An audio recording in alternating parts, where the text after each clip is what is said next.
let's set up your spark rope.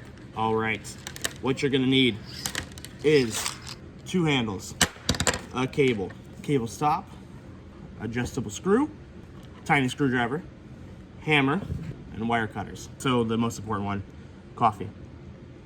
You won't need all of them for everything. Depends on what you're setting up.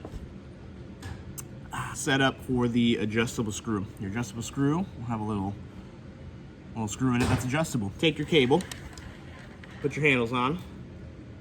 We're gonna put the adjustable screw on. We're not gonna tighten it yet because we're gonna size it first. 2 handles, adjustable screw. Step on your rope, feet together. Size it to where you like. Tighten.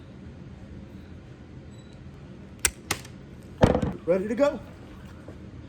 Now, if you want to permanently, I'm gonna take my cable stop. I'm gonna put my cable stop at the end. I'm gonna take my hammer.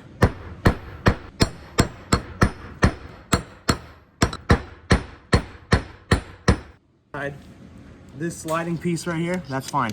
Doesn't matter. It'll keep it there.